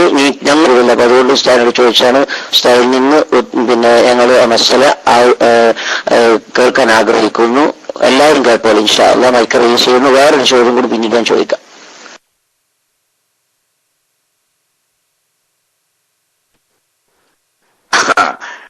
അത് വളരെ വ്യക്തമായിട്ട് ഖുർആനിൽ തന്നെ പറഞ്ഞതാണല്ലോ മസ്അല. ഖുർആനിൽ തന്നെ സൂറത്തു നിസായിൽ അല്ലാഹു സുബ്ഹാനഹു വ തആല വ്യക്തമായി പറഞ്ഞതാണ്. ഇത് ആണിനും പെണ്ണിനും രണ്ടും മിമ്മാ തറക്കൽ വാലിദാനി വൽ അഖറബൂന, ഉമ്മ മരിച്ചിട്ടായാലും ബാപ്പ മരിച്ചിട്ടായാലും ആ അടുത്ത മറ്റ് ബന്ധുക്കൾ മരിച്ചിട്ടായാലും ഓഹരി ചെയ്യുമ്പോൾ മക്കളുടെ അവകാശം, ബാപ്പയാണെങ്കിലും ബാപ്പാന്റെ സ്വത്ത് മക്കൾ ഓരി വെക്കുമ്പം ഉമ്മാന്റെ സ്വത്ത് മക്കൾ ഓരി വെക്കുമ്പോൾ മിമ്മാ തറക്കൽ വാലിദാനി എന്നറിയാം. ബാപ്പിം അനന്തരമാക്കിയ സ്വത്ത്, ആ സ്വത്ത് ഓരി വെക്കുമ്പോൾ ലിസ്സക്കരി മിസ്ലു ഹള്ളിൽ ഉൻസയൈനി, ഒരു പുരുഷന് രണ്ട് സ്ത്രീയുടെ അവകാശത്തിന് തുല്യമാണ് എന്ന് ഖുർആൻ തന്നെ പറഞ്ഞാണ്. പിന്നെ ഇനി വേറെ കിതാബുക്കൊന്നും പോകേണ്ട ആവശ്യമില്ല. ബാപ്പാന്റെ സ്വത്ത് ഓരി വെക്കുമ്പം പുരുഷന്റെ പകുതി പെണ്ണിന്, അല്ലെങ്കിൽ പെണ്ണിന്റെ ഇരട്ടി പുരുഷന് എന്നത് പറഞ്ഞ അതേ ഖുർആൻ അതേ വചനത്തിൽ തന്നെ ഉമ്മാന്റെ സ്വത്ത് ഓരി വെക്കുമ്പോഴും മക്കളുടെ കൂട്ടത്തിൽപ്പെട്ട പെണ്ണിന്റെ ഇരട്ടി അവകാശം ആണിനെന്നും ആണിന്റെ പകുതി അവകാശം പെണ്ണിന് എന്നും ഖുർആൻ തന്നെ വ്യക്തമായി ഒരു സംശയത്തിനും ഇടയില്ലാതെ പറഞ്ഞതാണ് സൂറത്തു നിസായിൽ. അതിൽ ഇമാമിയങ്ങൾക്ക് ഖുർആൻ വ്യക്തമായി പറഞ്ഞാൽ പിന്നെ അതിൽ തർക്കമില്ലല്ലോ. ഇമാമിയങ്ങൾക്ക് ആർക്കും അഭിപ്രായ വ്യത്യാസമില്ല. അപ്പൊ ഉമ്മാന്റെ സ്വത്താണെങ്കിലും ബാപ്പാന്റെ സ്വത്താണെങ്കിലും മക്കൾ ഓരി വെച്ചെടുക്കുമ്പോ എന്ന നിയമത്തിൽ യാതൊരു മാറ്റവും ഇല്ല. അത് ഉമ്മാന്റെ സ്വത്താണെന്നോ ബാപ്പാന്റെ സ്വത്താണെന്നോ വേർതിരിവില്ല. രണ്ടായാലും ആ മക്കൾക്ക് കിട്ടുന്നതിന്റെ പൗതി പെമ്മക്കൾക്ക്, പെമ്മക്കൾക്ക് കിട്ടുന്നതിന്റെ ഇരട്ടി ആ മക്കൾക്ക്. ഓക്കെ, ഇക്കാക്കമാരെ പെങ്ങമാരെ നിങ്ങൾ തർക്കിക്കരുത് ആ വിഷയത്തിൽ ഇൻഷാ അല്ലാഹ്. രണ്ടാമത്തെ ചോദ്യം ഉസ്താദെ, നമ്മള് ഇപ്പോ വേറൊരു അയൽവാസിയുടെ ചോദ്യം രാവിലെ വന്നപ്പോ ചോദിച്ചതാണ്. പിന്നെ ഈ റേഷൻ കടയിലൊക്കെ വാങ്ങാൻ പോകുമ്പോ ഒരു മാസത്തിൽ ഒരാൾക്ക് റേഷൻ കടയിൽ നിന്ന് 5 കിലോ അരിയാണെന്ന് നിശ്ചയിക്കുക. ആ 5 കിലോ വാങ്ങിക്കുന്ന ആളുകൾ കുറെ ആളുകളുണ്ടാവും, വാങ്ങിക്കാത്ത കുറെ ആളുകളുണ്ടാവും. ചില ആളുകള് അവിടെ പോയിട്ട് ആ റേഷൻ കടക്കാരനെ അറിയപ്പെടുന്നതിന്റെ പേരില് അവർക്ക് ചിലപ്പോ 30-35 കിലോ അരി അവന് അവിടുന്ന് വിൽക്കുന്നു. അത് കരിഞ്ചന്ത വിൽപ്പനയും മറ്റുള്ളവരുടെ ഹക്ക് വാങ്ങലും ആവുമോ ഇല്ലയോ എന്നറിയാൻ വേണ്ടിയാണ് മൈക്ക് റീസ് ചെയ്യുന്നു. അല്ലാഹു തആല ബർക്കത്ത് ചെയ്യട്ടെ. അസ്സലാമു അലൈക്കും. വാങ്ങാത്തത് എങ്ങനെയാന്ന് ഇത് യഥാർത്ഥത്തിൽ ഒരു അവകാശിക്ക് ഗവൺമെന്റ് സബ്സിഡിയിൽ കൊടുക്കുന്ന ഒരു കാർഡിന് ഇത്ര എന്ന് കണക്കാക്കി കൊടുക്കുന്നത് അവര് വാങ്ങാതെ ലാപ്സായത് പോയതാവുമ്പോൾ രണ്ടാമത് ഗവൺമെന്റിലേക്ക് തിരിച്ചു കൊടുക്കേണ്ട ആവശ്യം ഇല്ലല്ലോ. അതേ സമയത്ത് അവരെ തെറ്റിദ്ധരിപ്പിച്ചോ അതല്ലെങ്കിൽ അങ്ങനെ കൃത്രിമങ്ങൾ കാണിച്ചോ ഒക്കെ ആണെങ്കിൽ അത് തെറ്റായിട്ട് വരും. അല്ലാത്ത നിലക്ക് ഒരാരും വാങ്ങണില്ല. ഗവൺമെന്റ് സബ്സിഡിയിൽ അനുവദിച്ചതാണ് താനും. നിയമപ്രകാരം അവകാശികൾ വാങ്ങാത്ത പഞ്ചസാര പത്ര തോനൊന്നും ഉണ്ടാവില്ല. അരിയാണ് ഇപ്പൊ കാര്യം വിഷയത്തിലുള്ളത്. 1 ഉറുപ്പ്യക്കൊക്കെയാണ് അരി കൊടുക്കുന്നത് ചില കാർഡുകൾക്ക്. അത് ഗവൺമെന്റ് സബ്സിഡി കൊടുക്കുകയാണ് ബാക്കി കാശ് മുഴുവനും. അങ്ങനെ പാവപ്പെട്ടവരെന്ന് കണക്കാക്കപ്പെട്ട ഒക്കെ ഒന്നും ശരിയാവില്ല, എന്നാലും പാവപ്പെട്ടവരെന്ന് കണക്കാക്കപ്പെട്ട ആളുകൾക്ക് 1 ഉറുപ്പികക്ക് ഏതാനും കിലോ അരി കൊടുക്കുന്നു. അവരത് വാങ്ങുന്നില്ലെങ്കിൽ ശരിക്ക് വേണ്ടത് അത് സപ്ലൈ ഓഫീസറുടെ കണക്കിൽ ഇത് വാങ്ങിയിട്ടില്ല എന്ന് തിരിച്ച് റേഷൻ ഷാപ്പുകാരൻ കൊടുത്ത് തിരിച്ചു കൊടുക്കുക വേണ്ടത്. കാരണം പാവപ്പെട്ടവർക്ക് വേണ്ടി ഗവൺമെന്റ് കൊടുക്കുന്ന സബ്സിഡി ആണല്ലോ അത്. അപ്പൊ ആ വിഷയത്തിൽ ഇപ്പൊ നിങ്ങളെ വല്ലാതെ മസല പറയിപ്പിച്ച് പ്രശ്നമാക്കണ്ട. അത് ഒരുപാട് വിഷയങ്ങളിലേക്ക് കടന്നു വന്ന് വലിയ ബുദ്ധിമുട്ട് വരും. മനസ്സിലായില്ലേ? അങ്ങനെ വന്ന് ഇത്രയും കിലോ അല്ലെങ്കിൽ ഇത്ര ടണ്ണ് അല്ലെങ്കിൽ ഇത്ര കിൻഡൽ അരി ഈ സബ്സിഡി വിലക്ക് അവകാശപ്പെട്ട ആളുകൾ വാങ്ങാത്തത് ഉണ്ടെന്ന് പറഞ്ഞാൽ ചിലപ്പം വേണമെങ്കിൽ ആ റേഷൻ ഷാപ്പിന് തന്നെ അത്രയും കിലോ അരി വേണമെങ്കിൽ സപ്ലൈ ഓഫീസർ വെട്ടി കുറച്ചെന്ന് വരും. പിറ്റത്തെ മാസത്ത് ഒരു വന്നുകാണ്ട് അത് വേണമെന്ന് പറഞ്ഞാൽ കൊടുക്കാണ്ടാവില്ല. ഇങ്ങനെയൊക്കെയുള്ള സാങ്കേതിക പ്രശ്നങ്ങൾ അതിൽ വരുന്നുണ്ട്. അതുകൊണ്ട് ആ വിഷയത്തിന്റെ മസാല തീർത്ത് ഞാൻ പറയുന്നില്ല. അത് ഉസ്മാൻ ഉസ്താദ് തന്നെ അറിയുന്ന പോലെ പറഞ്ഞു കൊടുത്ത് കാണ്ട പോലെ വിട്ടാളി, അതാ നല്ലത്. ചെറിയൊരു ചോദ്യമുണ്ട്. ഈ ഫളീലത്ത്, സഫിന്റെ ഫളീലത്ത് പറഞ്ഞല്ലോ, ഒരു സ്ഥലത്ത് നിന്ന് മറ്റേ സ്ഥലത്ത് നീങ്ങുന്നത്, അത് സുജൂദിന്റെ യശ്ഹദുൽ മവാദിയ, ആ സ്ഥലങ്ങൾ എനിക്ക് സാക്ഷി നിൽക്കാൻ വേണ്ടിയാണ്. ഇവിടെ ഒരു മഹാൻ വന്നിട്ട് ഒരു സ്ഥലത്ത് നിസ്കരിച്ചു, ഒരു വീട്ടിന്റെ ഉള്ളില് എപ്പോഴും നിസ്കരിച്ചു പോയതാണ്. അങ്ങനെ ആ ഫളീലത്ത് ഇതിൽ പെടുമോ? അല്ല മാറി നിൽക്കാതെ ഒറ്റ ആ മഹാന്റെ ബർക്കത്താണെന്ന് കരുതി അവിടെ തന്നെ ആ സ്ഥലത്ത് തന്നെ നിന്ന് നിസ്കരിക്കാൻ പറ്റുമോ എന്നുള്ളതാണ്. മൈക്ക് വിട്ടു. മഹാന്മാര് സ്ഥലത്ത് നിസ്കരിച്ച സ്ഥലത്ത് നിസ്കരിക്കുക ബർക്കത്തുണ്ടാവും, അത് നല്ല തന്നെയാണ്. പക്ഷെ എപ്പോഴും എല്ലാ നിസ്കാരവും അവിടെ നിന്ന് തന്നെ നിസ്കരിക്കുന്നത് നല്ലതല്ല. മനസ്സിലായില്ലേ? മഹാനായ നബി സല്ലല്ലാഹു അലൈഹി വസല്ലം തങ്ങൾ ചില സ്വഹാബാക്കളുടെ വീടുകളിൽ ബർക്കത്തിന് വേണ്ടി ചില സ്ഥലത്ത് നിസ്കരിച്ചു കൊടുത്തിരുന്നു. അവിടെ വെച്ച് അവർ പ്രത്യേകം ബർക്കത്തിന് വേണ്ടി നിസ്കരിക്കാറും ഉണ്ടായിരുന്നു. എന്ന് വെച്ച് എല്ലാ നിസ്കാരവും ഒരു സ്ഥലത്ത് തന്നെ സ്ഥിരമായി നിസ്കരിക്കുന്നത് നല്ലതല്ല എന്ന് ഇമാമിങ്ങൾ പ്രത്യേകം പറഞ്ഞിട്ടുണ്ട്. അപ്പൊ ഒന്നൊന്നിനും എതിരാകുന്നില്ല. ബർക്കത്തുള്ള ആളുകൾ നിസ്കരിച്ച സ്ഥലത്ത് ബർക്കത്തിന് വേണ്ടി നിസ്കരിക്കാം. ചില നിസ്കാരങ്ങൾ ആ ബർക്കത്ത് ഉദ്ദേശിച്ചുകൊണ്ട് അവിടെ നിസ്കരിക്കുക, മറ്റു നിസ്കാരങ്ങൾ സ്ഥലം മാറി നിസ്കരിക്കുക. എന്നാൽ ബർക്കത്തും കിട്ടും, സ്ഥലം സാക്ഷി നിൽക്കുക എന്ന് അറിയണതും കിട്ടും. എല്ലാ നിസ്കാരവും അവിടുന്ന് തന്നെ ആവുമ്പം ഈ ബർക്കത്ത് മാത്രമേ ഉണ്ടാവുള്ളൂ. സ്ഥലം സാക്ഷി നിൽക്കുക എന്ന് പറയുന്നത് സുന്നത്ത് നഷ്ടപ്പെടും. ഒന്ന് എടുക്കുമ്പോൾ ഒന്ന് നഷ്ടപ്പെടാതിരിക്കാൻ വേണ്ടിയിട്ട് എപ്പോഴും ശ്രദ്ധിക്കുക. അപ്പൊ ബർക്കത്തിന് വേണ്ടി ചിലപ്പോൾ അവിടുന്ന് നിസ്കരിക്കുക, സ്ഥലം സാക്ഷി നിൽക്കുക എന്നുള്ള ഉദ്ദേശത്തോടു കൂടി മാറി സ്ഥലത്ത് മാറി നിന്നുകൊണ്ട് നിസ്കരിക്കുക. രണ്ടും ആവുമ്പോൾ രണ്ടും കിട്ടും. അസ്സലാമു അലൈക്കും. ഉസ്താദെ, നേരത്തെ ചോദിച്ചിട്ടുണ്ട്, ഉസ്താദ് തെറ്റുപോയെന്ന് അറിയില്ല. ഏതായാലും ഖുർആനിൽ അല്ലാഹു തആല ഷഫിയാക്കും അതുപോലെ റിസ്ക് അല്ലാഹു തആല തരുന്നെന്ന്, ആഫിയത്ത് അല്ലാഹു തആല തരുന്നെന്ന് ഇങ്ങനെ ഒരു ആയത്തുകളുണ്ട്. അതൊന്ന് പറഞ്ഞു തന്നാൽ നന്നായിരുന്നു ഉസ്താദ്. നിങ്ങൾക്ക് മനസ്സിലായില്ല നിങ്ങൾ എന്താ പറഞ്ഞുകൊണ്ട് ഉദ്ദേശിക്കുന്നത്? എല്ലാം തരുന്നവൻ അല്ലാഹു തന്നെയല്ലേ? അത് ഖുർആനിലല്ലേ എല്ലായിടത്തും പറഞ്ഞിട്ടില്ലേ? റിസ്ക് തരുന്നവൻ അല്ലാഹു തആലയാണെന്ന് പറഞ്ഞാൽ ഒരു ആയത്ത് വേറെയാണ്. ആഫിയത്തോ ബാക്കിയൊക്കെ ഏതായത്താ നിങ്ങൾ ഉദ്ദേശിക്കുന്നത് എനിക്കറിയില്ല. അതൊക്കെ നിങ്ങൾ സക്കി ഉസ്താദ് ഉണ്ടാവും താഴത്ത് എവിടെയെങ്കിലും. സക്കി ഉസ്താദിനോട് ചോദിച്ചാൽ അങ്ങനത്തെ വിഷയമൊക്കെ സക്കി ഉസ്താദിനെ അറിയാം. ഇവിടെ ഏത് വിഷയത്തിനും ഉദ്ധരണി വേണമെങ്കിൽ ആ ഉദ്ധരണി കൊടുക്കുന്നത് ബഹുമാനപ്പെട്ട സക്കി ഉസ്താദ്. പക്ഷെ വല്ലാതെ മൈക്കെടുത്ത് ഒച്ചൻ വിളി ഉണ്ടാക്കൂല എന്ന് മാത്രം. അതങ്ങനെയാണ്, മനസ്സിലായില്ലേ? പൊന്നുമൽ മുട്ടിയാ വലിയ ഒച്ച ഉണ്ടാവൂല, ചെമ്പുമ മുട്ടിയാ ഭയങ്കര ഒച്ച. അപ്പൊ ഈ ഒച്ച ഉള്ളവരാണ് ഇപ്പൊ വലിയ വിവരമുള്ളവര് എന്ന് വിചാരിക്കണ്ട. അപ്പൊ മെല്ലെ സക്കി ഉസ്താദ് ഉണ്ട് താഴത്ത്, ആ ഉസ്താദിന് PM ചെയ്തിട്ട് ചോദിച്ചാല് അതിന്റെ ആയത്ത് അടിച്ചു തരും. ഓക്കെ, അസ്സലാമലൈക്കും. ഞാൻ കിഷോർ ഉസ്താദിന്റെ മോനാണ്. എന്റെ ഒരു ചങ്ങായി ചോദിച്ച സംശയമാണ്. ഉസ്താദ്, ദയാവാദത്തിന് ഇസ്ലാമിലുള്ള വിധി എന്താ? ഞാൻ മൈക്ക് വിടുന്നു. മാഷാ അല്ലാഹ്. നേരത്തെ പാട്ടുകാരിനെ ആളാണ്, നേരത്തെ പാട്ടുകാരി നല്ല. ഞാൻ കരുതി കീശേരി ഇപ്പൊ എന്താ ഈ കുട്ടികളൊക്കെ വേറെ പാട്ടുകാരാണ്ടായിട്ട് ഈ കാസറ്റ് കാരണം പാട്ട് കീശേരി പാട്ട് സാധാരണ പാടലില്ലല്ലോ. അപ്പൊ കീശേരിയുടെ ഐഡിന്ന് നല്ലൊരു പാട്ട് കേട്ടു. മാഷാ അല്ലാഹ്, നല്ല ഉഷാറുള്ള പാട്ട്. അപ്പൊ ആ കീശേരിന്റെ മോനാണ്, പാട്ട് പാടിയ മോനാണ് തോന്നുന്നു. നല്ല വർക്കത്തുള്ള നല്ല ഒച്ചുള്ള അൽഹംദുലില്ലാഹ് വർക്കത്ത് ചെയ്യട്ടെ. നല്ല ഇൽമൊക്കെ പഠിച്ച് നല്ല സ്ഥാനത്തെത്തി അല്ലാഹു തആല നല്ലൊരു കുട്ടിയാക്കിയിട്ട് അല്ലാഹു തആല വളർത്തട്ടെ. ദയാവധം ഇസ്ലാമിൽ അനുവദനീയം അല്ല, ഹറാമാണ് എന്നാണ് ഇതിന്റെ നിയമം.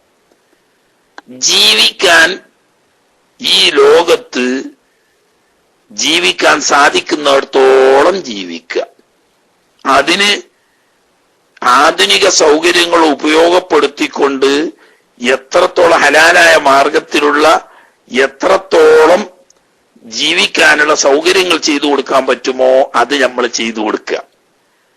ഒരാളെയും ഒരു കാരണവശാലും ദയാവധം അനുവദിക്കാൻ പാടുള്ളതല്ല. അത് വലിയ അപകടങ്ങൾക്ക് കാരണമാക്കും. അതുകൊണ്ടാണല്ലോ ആധുനിക കോടതികളൊന്നും അത് അനുവദിക്കാത്തത്. കോടതികൾക്കൊക്കെ അറിയാം ദയാവധം ചില സാഹചര്യത്തിൽ ആവശ്യമാണ്. പക്ഷെ അത് നിയമപരമായി ഹലാലാണ് എന്ന് വിധി വന്നാൽ, അനുവദനീയമാണെന്ന് വിധി വന്നാൽ അത് ദുരുപയോഗം ചെയ്തുകൊണ്ട് പലരെയും അറുങ്കൊല ചെയ്യാൻ അത് കാരണമാവും. മനസ്സിലായില്ലേ? അത് അല്ലെങ്കിൽ ചില ആളുകൾ ഈ വെന്റിലേറ്ററിലൊക്കെ ജീവിക്കുന്ന ആളുകൾ ആ വെന്റിലേറ്റർ എടുത്ത് മാറ്റി അടുത്ത സെക്കൻഡിൽ മരിക്കും. എന്നിട്ട് അതിനാണ് അനുവാദം ചോദിക്കുന്നത്. ദയാവാദം എന്ന് പറഞ്ഞാൽ ആരെങ്കിലും ഇഞ്ചക്ഷൻ കുത്തിവെച്ച് കൊല്ലാനല്ല. ഈ വെന്റിലേറ്റർ എടുത്ത് മാറ്റിയ ഏതാനും മിനിറ്റുകളെ കൊണ്ട് ആൾ മരിച്ചോളും. അത് അറിഞ്ഞുകൊണ്ട് എടുത്തു മാറ്റാൻ പാടില്ല എന്ന് പറയാൻ കാരണം, അഥവാ ദയാവധം നടത്താൻ പാടില്ല എന്ന് പറയാൻ കാരണം അത് ഒരു പ്രത്യേക സാഹചര്യത്തിൽ അനുവദനീയമാണ് എന്ന് വിധി കൊടുത്താൽ അത് ദുരുപയോഗം ചെയ്യും. ദുരുപയോഗം ചെയ്തിട്ട് ചില ആളുകളോടുള്ള വിരോധം തീർക്കാൻ വേണ്ടിയിട്ട് അയാളെ കൊലപ്പെടുത്തുകയും എന്നിട്ട് ദയാവധമാണെന്ന് വാദിക്കുകയും ചെയ്യാൻ കാരണമുണ്ട്. അതുകൊണ്ട് മരിക്കുന്നത് വരെ ജീവിക്കാനുള്ള അനുവാദം കൊടുക്കുക. ദയാവധം എന്ന പേരിലോ അല്ലാത്ത പേരിലോ ഒരാളെ കൊലക്ക് കൊടുക്കാൻ ഇസ്ലാം ആർക്കും അനുവാദം കൊടുത്തിട്ടില്ല. അതുകൊണ്ട് അത് തെറ്റാണ്. തന്നെയല്ല നമ്മളെ കോടതികളൊന്നും അനുവദിക്കുന്നില്ല. അതിന്റെ കാരണം എന്താ? ഈ ദുരുപയോഗം ചെയ്യുന്നുള്ളത് കൊണ്ടാണ്. മറ്റുള്ളവര് കാരണം അങ്ങനെയാണ്. അങ്ങനെ ഒരു പഴുതുണ്ടെങ്കിൽ അങ്ങനെ ഉണ്ടല്ലോ, ഒരു സൂചി കടക്കാൻ ദൂരമുണ്ടെങ്കിൽ അതിൽക്കൂടെ ഒരു ആനനെ കടത്തുന്ന ആൾക്കാരാണ് നാട്ടുകാര്. അപ്പൊ അത് അനുവദിക്കാൻ ആധുനിക കോടതികളും തയ്യാറല്ല, ഇസ്ലാം ശരീഅത്തും തയ്യാറല്ല. അതുകൊണ്ട് ദയാവധം പാടില്ല.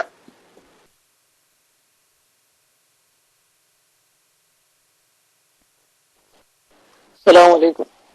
ചെറിയൊരു സംസാരം ചോദിക്കുന്നത് അറിയില്ല, നെറ്റ് ചെറിയ പ്രോബ്ലം ഉള്ളത് കൊണ്ട് മുഴുവനായിട്ട് കേട്ടില്ലായിരുന്നു.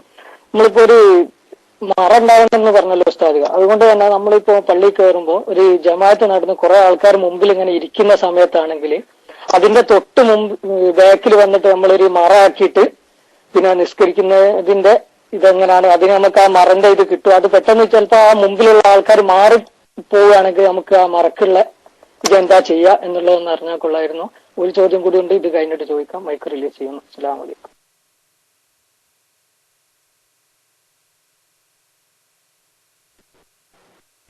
മുമ്പിലുള്ള സൊഫിനെ മറയാവോ ഇല്ലേ എന്ന് രണ്ടഭിപ്രായമാണ്. സൊഫ് അല്ലാതെ നിസ്കാരത്തിലല്ലാത്ത ആളുകൾ എന്തായാലും മറയാവൂലെന്ന്. മനസ്സിലായില്ലേ? ഇമാം റംലി തങ്ങൾ പറഞ്ഞത് മുമ്പിലുള്ള സൊഫിനെ പറയായിട്ട് പരിഗണിക്കാൻ പറ്റൂല. അതേസമയത്ത് ഇബ്രാഹിം തങ്ങൾ മുമ്പിൽ നിസ്കരിച്ചുകൊണ്ടിരിക്കുന്ന മുമ്പത്തെ സൊഫ് മറയായിട്ട് പരിഗണിക്കാം.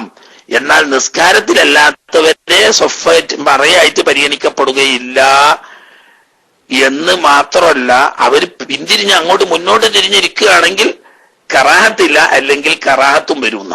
അപ്പൊ മറയായിട്ട് എന്തായാലും എണ്ണൂല. അതെ, എന്റെ ബന്ധപ്പെട്ട ഒരാള് മക്കയിൽ നിന്ന് ചോദിച്ചതാണ്. അതായത് ഒരു സ്ത്രീ നാട്ടിലുള്ള ഒരു ഗ്രൂപ്പിന്റെ കൂടെ ഉംറക്ക് വന്നു.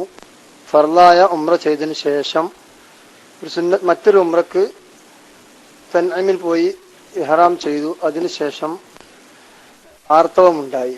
അപ്പൊ നമ്മൾ സാധാരണയൊക്കെ മനസ്സിലാക്കിയ മസല മുടിമുറിച്ച് തഹല്ലുലായി ഹറമിൽ വെച്ചൊരു ആടിനെ അറുത്ത് കൊടുക്കണം എന്നാണല്ലോ. അപ്പം അതല്ലാതെ പെട്ടെന്ന് ഇസ്തിഹാദത്തുകാരികളെ പോലെ വെച്ച് കെട്ടി തവാഫ് ചെയ്യാൻ പറ്റുമെന്നൊക്കെ ഹനഫി മദ്ഹബിലൊക്കെ ഉണ്ടെന്ന് കേട്ടു. അതേ പ്രകാരം നമ്മളെ മദ്ഹബിൽ അങ്ങനെ ഒരു സാനിയായ കൗല് ഏതെങ്കിലും ഉണ്ടോ എന്ന് അറിഞ്ഞാൽ ഉപകാരമായിരുന്നു. ചോദ്യത്തിൽ വല്ല ഭയമുണ്ടെങ്കിൽ ക്ഷമ ചോദിക്കുന്നു. അസ്സലാമു അലൈക്കും. ചോദ്യത്തിലൊന്നും ഒരു ഭയവുമില്ല. ആ പറഞ്ഞതിനൊക്കെ എല്ലാ പ്രാവശ്യവും ഞാൻ പറയുന്ന ഒരു കാര്യം, പെണ്ണുങ്ങളോട് എപ്പോഴും ഈ അമീറന്മാര് പറഞ്ഞു കൊടുക്കേണ്ട ഒരു കാര്യം, ഇഹ്റാം ചെയ്യുന്നതിന്റെ മുമ്പ് ഇഹ്റാം ചെയ്യുന്ന സമയത്ത് ഹൈദ് പോലെയുള്ള തടസ്സങ്ങൾ നേരിടുകയാണെങ്കിൽ ഞാൻ തഹല്ലുലാവും എന്ന് ഷർത്ത് വെച്ച് മാത്രം ഇഹ്റാം ചെയ്യാൻ പറയാം. അതല്ലാത്തതൊന്നും പരിഹാരമല്ല. ഹനഫി മദ്ഹബിൽ അങ്ങനെ വെച്ച് കെട്ടിക്കാട്ട് തവാഫ് ചെയ്യാൻ പറ്റുന്ന ആരെ പറഞ്ഞെന്ന് ഒട്ടക ഇറക്കണ ഹബീബ്. നിങ്ങൾക്ക് അറിയാം വല്ല കഥയും? എന്തെങ്കിലും ആണ് കേട്ട് പൗതി കേട്ടില്ലാന്ന് അറിഞ്ഞുകാണ്ട് ചാടി ഇറങ്ങിയാലേ പൂതിയാണ് തീരും. നാട്ടിൽ നിന്ന് വന്ന് ഉംറ ചെയ്ത് പോകാനുള്ള ചെലവിനേക്കാൾ അധികം ചെലവ് വരും ഒരു ഒട്ടകത്തിന് ഇറക്കണമെങ്കിൽ. ഹനഫി മദ്ഹബ് തന്നെയാണ്, സംഗതി തകരാവുന്നില്ല, ചെയ്യാൻ കഴിയോ? അതോടുകൂടി ഹൈലുള്ള സമയത്ത് മസ്ജിദുൽ ഹറാമാവുന്ന പള്ളിയിൽ കയറി എന്ന് പറയുന്നത് വൻദോഷമാണ്. വൻദോഷം ചെയ്തതിന് തൗബയും ചെയ്യണം.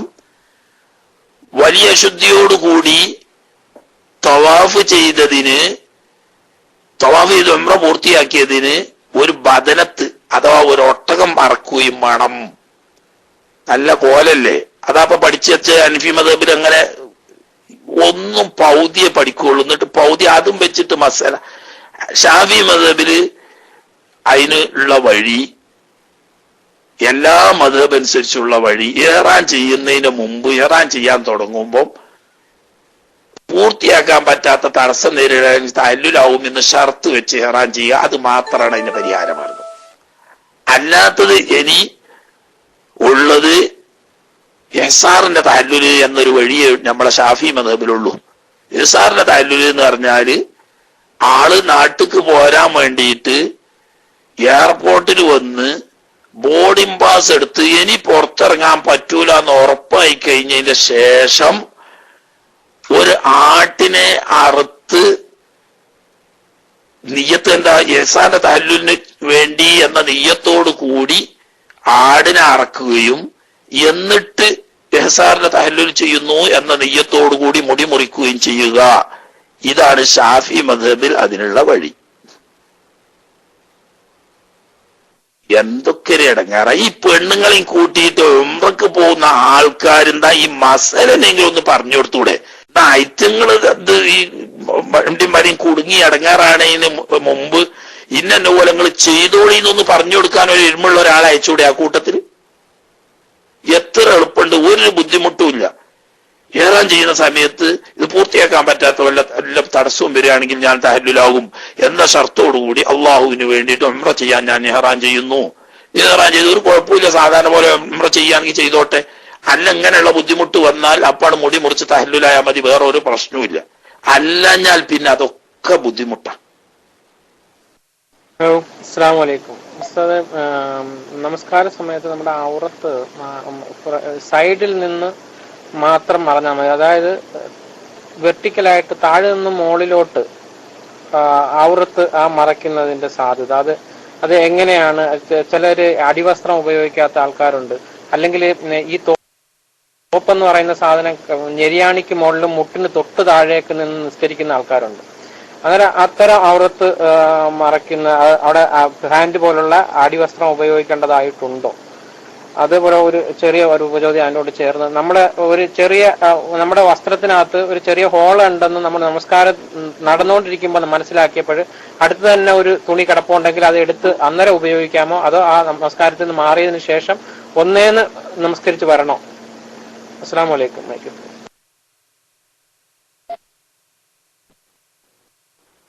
അലൈക്കും സലാം. ഔറത്ത് മറക്കേണ്ടത് മുകൾ ഭാഗത്തിൽ നിന്നും ചുറ്റുഭാഗത്തു നിന്നും മാത്രമാണ്.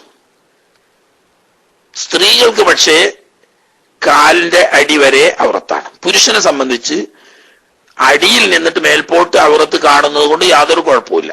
ഉദാഹരണം, ഒരു ഉടുമുണ്ട് മാത്രം എടുത്തു, അടിയിൽ ഷെഡിയോ മറ്റോ ഒന്നുമില്ല. ഇങ്ങനെ അയാള് തുണി ഉടുത്ത് നിസ്കരിക്കുമ്പോൾ സ്വാഭാവികമായും താഴെ നിന്ന് മേലോട്ട് നോക്കിയാൽ ഔറത്ത് കാണും. അതുകൊണ്ട് കുഴപ്പമില്ല, നിസ്കാരം സഹിയാവും. അതേ സമയത്ത് മുകളിൽ നിന്നിട്ട് കീപ്പോട്ട്, അഥവാ ഉദാഹരണം കുപ്പായം ലൂസാണ്, അതോടുകൂടി പാന്റ് ഇട്ട് അല്ലെങ്കിൽ തുണി ഉടുത്തത് പൊക്കിളിന്റെ താഴെയാണ് എങ്കിൽ പറ്റൂല. കാരണം മുകളിൽ നിന്നിട്ട് ഇയാളുടെ കുപ്പായ മാറിലൂടെ നോക്കിയാൽ ഈ പൊക്കിളിന്റെ മേലുള്ള ഭാഗം കാണാൻ കഴിയും. അപ്പൊ മോൾ ഭാഗവും ചുറ്റുഭാഗവും അറിഞ്ഞാൽ മതി, അടിയിൽ നിന്നിട്ട് ഔറത്ത് മറക്കേണ്ട ആവശ്യം ഇല്ല. എന്നാൽ സ്ത്രീകൾക്ക് അങ്ങനെയല്ല. സ്ത്രീകൾക്ക് അവരുടെ കാലിന്റെ അടി വരെ ഔറത്തായത് കൊണ്ട് അത് മറക്കൽ നിർബന്ധമാണ്. മറ്റ് അടിയിൽ നിന്നിട്ട് മേൽപോട്ട് കാണുന്നത് കൊണ്ട് നിസ്കാരത്തിന് കുഴപ്പമൊന്നും ഇല്ല. അതുപോലെ തന്നെ ദ്വാരം കണ്ടാൽ പുതിയതായിട്ടുണ്ടായ ദ്വാരമാണെങ്കിൽ ഉടനെ അടച്ചാൽ മതി, കുഴപ്പമൊന്നുമില്ല, തുടർന്ന് നിസ്കരിക്കാം. അതല്ല നേരത്തെ തന്നെ ഉള്ള ദ്വാരമായിരുന്നു, ഇടയ്ക്ക് വെച്ചാണ് നമ്മളെ ശ്രദ്ധയിൽപ്പെട്ടതെങ്കിൽ രണ്ടാമത് ആദ്യം മുതൽ നിസ്കരിക്കുകയും വേണം. സമയം ബാങ്കിനായതിന് റുവൈസ് പറയാൻ നേരത്തെ അതിന് കൈ വെച്ച് പൊക്കിയിട്ട് കാലമായിട്ട് റുവൈസ് ഒന്ന് വേഗം എടുത്തോ, ഞാൻ മതിയാക്കാണ്, സമയം ബാങ്കിനായി.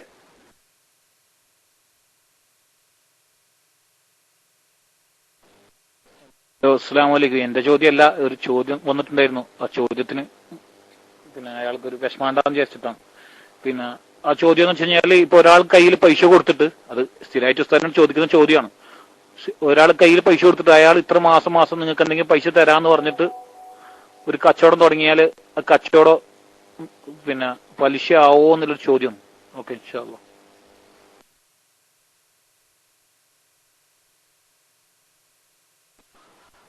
നല്ല ശുദ്ധമായ പലിശ തന്നെ. ഒരു സംഖ്യ ഒരാൾക്ക് കൊടുത്തു, അയാൾ കച്ചവടം ചെയ്തിട്ടുണ്ടോ ഇല്ലല്ല, നമുക്ക് ഇതിന്റെ നിശ്ചിത സുഖ മാസം തോറും കിട്ടുക. പിരിച്ചു പോരുന്ന സമയത്ത് നമ്മൾ കൊടുത്ത കാശുകൾ തിരിച്ചും തരിക. അത് ശരിക്കും ശുദ്ധമായ പലിശയാണ്. ഓക്കെ, എന്താ കീശേരി സമയമില്ല, ബാങ്ക് കൊടുക്കുന്നുണ്ട്. ഏതായാലും കീശേരിക്ക് എന്തോ ഒരു മിനിറ്റ് പറയാണ്ട് കാരണം വേട്ടോ, സമയം ബാങ്ക് കൊടുത്താണ്.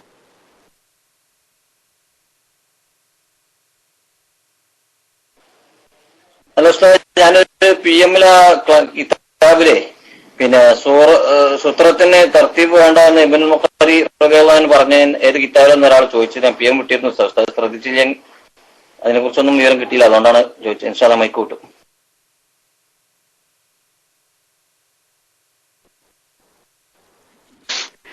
ഏത് കിതാബാന്ന് ഈ ഫത്തുൽ മീൽ പറഞ്ഞ ഇപ്പൊ ഞാൻ അർത്ഥം വെച്ച് ആ ഫത്തുൽ മീൽ അങ്ങനെ പറഞ്ഞാണ്. ബാക്കി എവിടെ പറഞ്ഞതൊന്നും ഞാൻ ഇപ്പൊ കിതാബ് നോക്കാൻ പോയിട്ടില്ല. ഖിലാഫൻ ലിമാ യൂഹിമുഹു കലാമു ഇബ്നുൽ മുഖരി എന്ന് ഫത്തുൽ മീലിന്റെ നേരെ ഭാരത്താണല്ല വായിച്ച്. അതേ സമയം ബാങ്ക് കൊടുക്കുന്നുണ്ട്. ഇൻഷാ അല്ലാഹ് ഇനി പിന്നീട് കാണാം. അല്ലാഹു സുബ്ഹാനഹു വ തആല കബൂലാക്കുമാറാകട്ടെ. എല്ലാവിധ ഖൈറായ ഉദ്ദേശങ്ങളും അല്ലാഹു തആല പൂർത്തീകരിക്കുമാറാകട്ടെ. എല്ലാവിധ തെറ്റുകുറ്റങ്ങളും അല്ലാഹു തആല വിട്ടുപുറത്ത് മാപ്പാക്കി തരുമാറാകട്ടെ. നമുക്കൊക്കെ ഹുസ്നുൽ ഖാത്തിമത്ത് തന്ന അല്ലാഹു സുബ്ഹാനഹു വ തആല ആഖിറം സന്തോഷിപ്പിച്ച് കുമാറാകട്ടെ. നാളെ ജന്നാത്തുൽ ഫിർദൗസിൽ ഒരുമിച്ച് കൂടി റബ്ബിന്റെ ലിഖാ കാണാൻ തൗഫീഖ് തന്ന് അനുഗ്രഹിക്കുമാറാകട്ടെ. മാതാപിതാക്കൾ, ഉപ്പാപ്പ, ഉമ്മാമ്മമാര്, അമ്മോശൻ, അമ്മായിമ്മമാര്, ഭാര്യ, മക്കൾ, സഹോദര സഹോദരിമാർ, കൂട്ടുകുടുംബങ്ങൾ, ഉസ്താദന്മാര്, മശായിഖന്മാര്, ശിഷ്യന്മാര്, ശരീക്കന്മാര്, ഭക്ഷണം തന്നവർ, വസ്ത്രം തന്നവർ, മറ്റ് സഹായ സഹകരണങ്ങൾ ചെയ്തെന്ന് ദുആവസിയത്ത് ചെയ്ത നമ്മൾ ദുആവസിയത്ത് ഏറ്റെടുത്ത എല്ലാ മോമിനും മുന്നാത്തുകളെയും അല്ലാഹു സുബ്ഹാനഹു വ തആല ദുനിയാവിലും ആഖിറത്തിലും ഖൈറിലും സലാമത്തിലും റാഹത്തിലും ആക്കുമാറാകട്ടെ. റബ്ബനാ തഖബ്ബൽ മിന്നാ ഇന്നക അൻത സമീഉൽ അലീം വതുബ് അലൈനാ ഇന്നക അൻത തവ്വാബുർ റഹീം. واغفر لنا يا غافر المذنبين وارحمنا برحمتك يا ارحم الراحمين بفضل صلى الله على محمد صلى الله عليه وسلم صلى الله على محمد صلى الله عليه وسلم اللهم صل على محمد يا رب صل عليه وسلم.